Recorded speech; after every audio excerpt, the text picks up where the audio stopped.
Good morning. तो चलिए प्रिय विद्यार्थियों, लेटर्स टू एडिटर का हम सबसे पहला क्वेश्चन आज हम कंप्लीट करते हैं और पहला क्वेश्चन बड़े अच्छे ढंग से समझ के अपन पूरा करेंगे। ओके स्टूडेंट्स, तो चलिए अब हम पहला क्वेश्चन लिखते हैं बेटा। Question number first, right a letter to the editor of a newspaper for the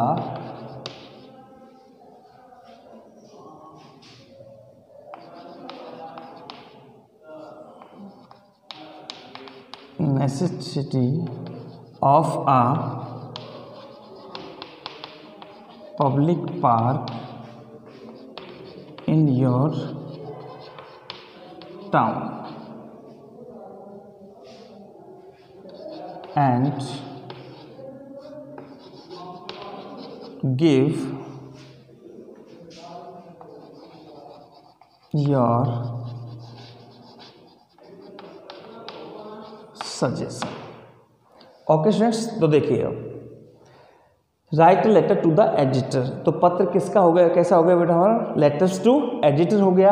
अब ऑफ ए न्यूज़पेपर, अभी एडिटर किसका है, किसी समाचार पत्र का। समाचार पत्र का नाम दिया हुआ नहीं है बेटा, तो हमको अपने मन से लिखना है। For the necessity of a public park in your town, यानी आपके कस्बे में पब्लिक पार्क की आवश्यकता के लिए। एंड गिव योर सजेशन, और आपको अपने सुझाव भी देने कि क्या होना चाहिए। आगे चलिए स्टूडेंट, सबसे पहले हम आंसर लिखेंगे और आंसर में बिठाओ ए लेटर टू एडिटर, इसमें हमको एडिटर भी लिखना पड़ेगा। For the necessity of a public park. ठीक है बेटा, अब सबसे पहले सेंडर्स एड्रेस, जिस सेंडर्स एड्रेस हमने यहाँ लगाया बेटाओ 115 प्रताप नगर, और यहाँ पे कर दिया बेटा हमने जयपुर। डेट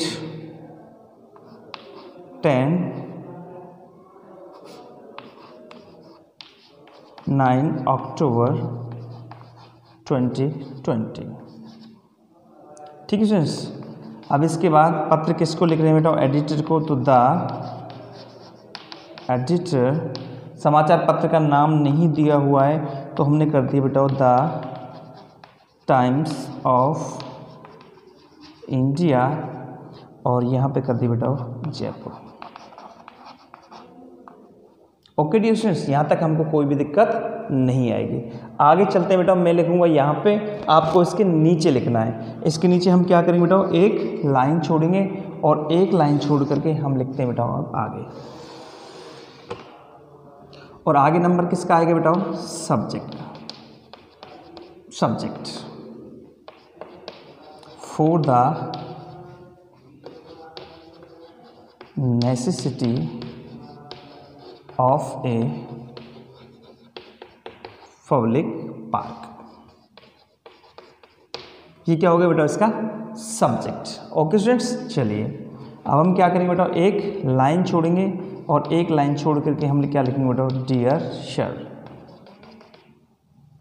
ठीक, डियर सर के बाद आपको पता है अच्छे से बेटा, कल मैंने आपको लिखाया था। और डियर सर के बाद हम हेडिंग लिखेंगे, हेडिंग बेटा through the columns of your esteemed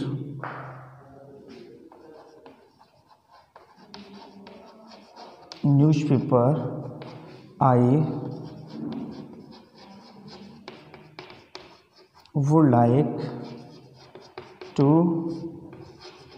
draw the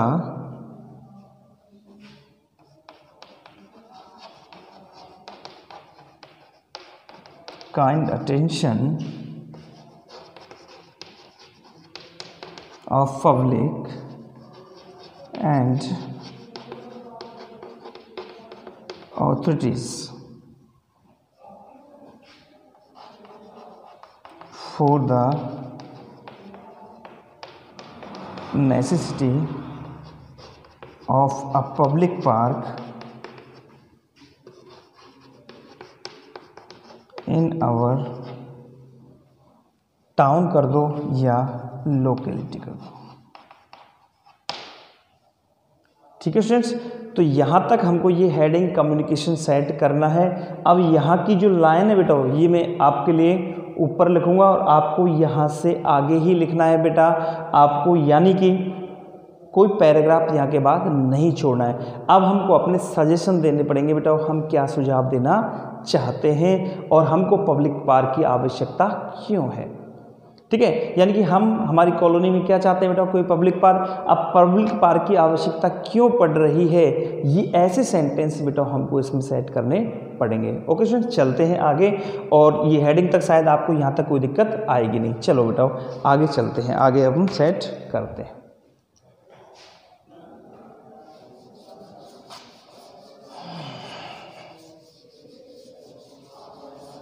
okay students,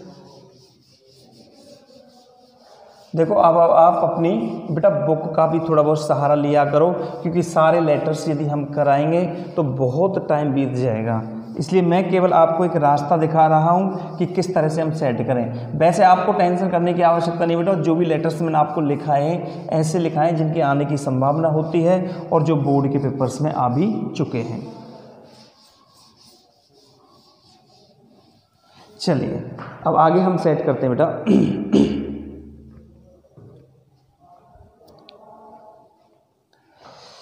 ठीक है, पहले लिखेंगे बेटा हम we are the residents of above cited address, यानी कि हम ऊपर दिए हुए पते के निवासी हैं। Our locality is a big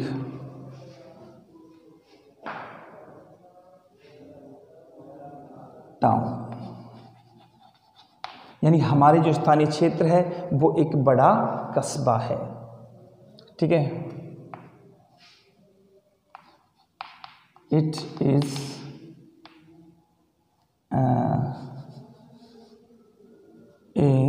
industrial, it is an industrial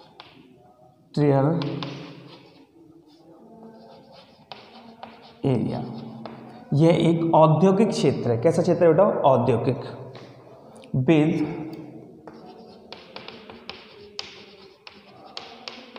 multi storeyed buildings, multi storeyed buildings, multi storey कहते हैं बहुमंजिला, यानी बहुमंजिले भवनों वाला ये एक औद्योगिक एरिया है। कैसा एरिया है बेटा, औद्योगिक क्षेत्र है। जो हमारी कॉलोनी है वो बहुत बड़ी है बेटा, ये एक औद्योगिक क्षेत्र है। The houses are spreading, SPREADING, spreading, यानी कि जो मकान है हाउसेस आर स्प्रेडिंग, स्प्रेडिंग मतलब फैल रहे हैं, बढ़ रहे हैं। वर्टिकली, वर्टिकली कहते हैं बेटा लंबवत रूप से। कैसे, लंबवत रूप से। लंबवत जानते हैं बेटा, जैसे हम मैथ पढ़ते हैं, मैथ में वर्टिकल लाइन होती है। वर्टिकल लाइन होती है जो ऊपर की तरफ बढ़ती हुई जाती है, जो नीचे से ऊपर की तरफ चलती है उसे वर्टिकल बोलते हैं। ठीक है बेटा, तो वर्टिकली मतलब लंबवत रूप में, यानी कि एक के बाद एक। ठीक है, vertically on one storey two storeys, other stories.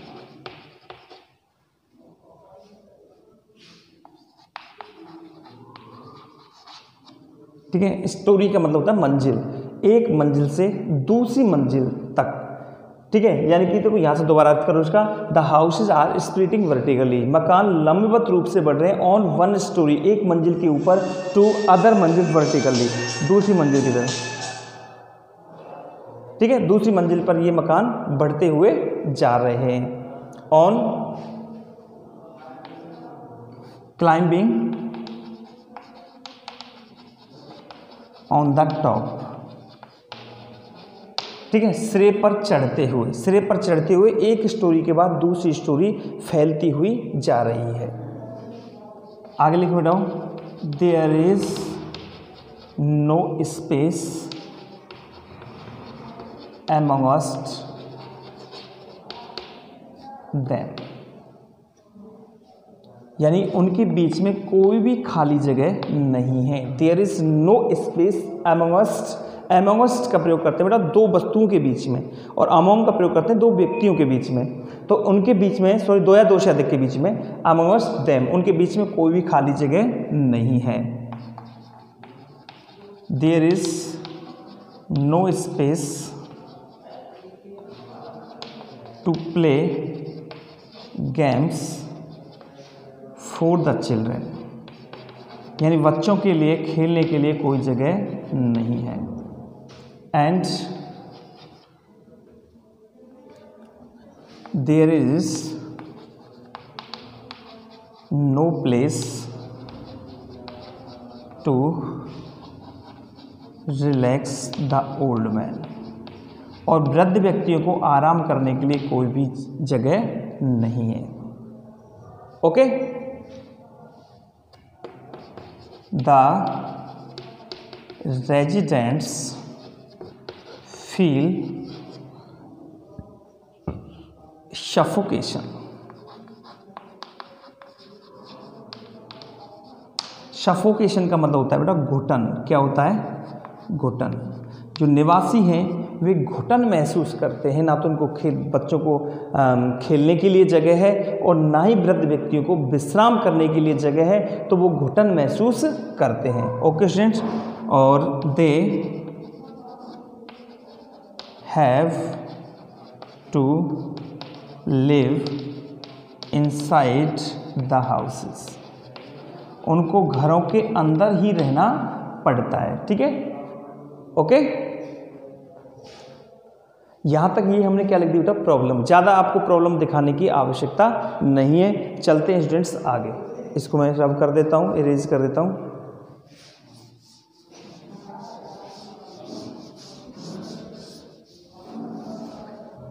अब आगे लिखेंगे बेटा हम, ए पब्लिक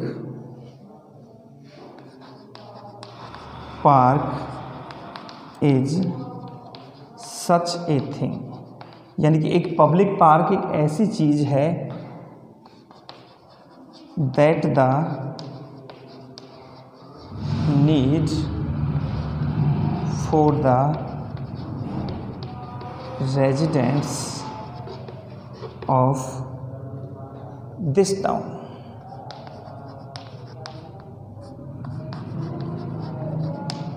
ठीक है, यानी एक public park is such thing, ऐसी चीज है दैट द नीड, जिसकी आवश्यकता है, for the residents of this town, जिसकी कि इस कस्बे के निवासियों को आवश्यकता है। ऊपर हमने प्रॉब्लम डाल दी बेटा।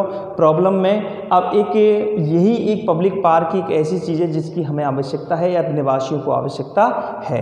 बस इतना हम लिखेंगे बेटा। नीचे हम कोई लाइन नहीं छोड़ेंगे। और I request you to publish this news in your esteemed newspaper।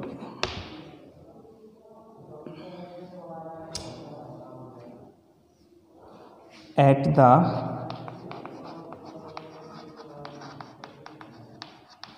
Earliest. आगे लिख सकते हैं बेटाओ, I appeal to the authorities to take an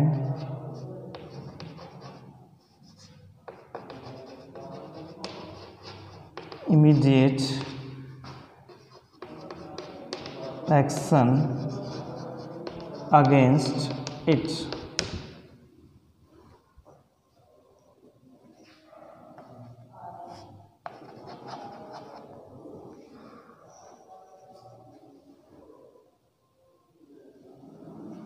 ठीक है स्टूडेंट्स, चलिए यहाँ से मिटाता हूँ मैं इसको। अगेंस्ट इट, इसके बाद में ऊपर से लिख देते हैं बेटा,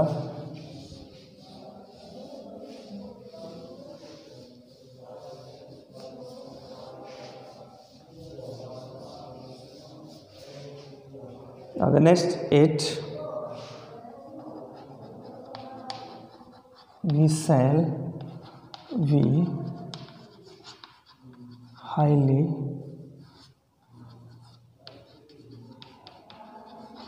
obliged to you। यहाँ बेटा फुल स्टॉप लगा देंगे हम, ठीक है ओके स्टूडेंट्स। अब नीचे की जो लाइन आएगी हमारी थैंकिंग यू, ये लाइन हम थैंकिंग यू वाली बेटा सेट करेंगे।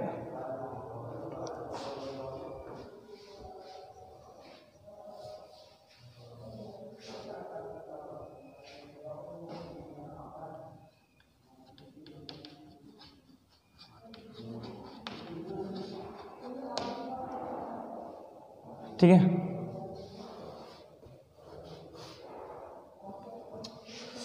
आगे की लाइन सेट कर सकते हैं बेटा। अगर लिखना चाहे तो इस लाइन को लिख देना, नहीं तो मत लिखना। You are requested to search a free and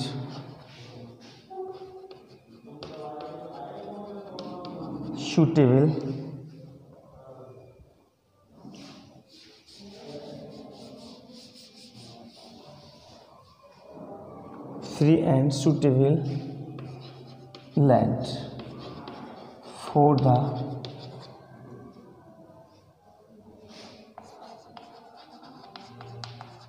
public park। The residents will help you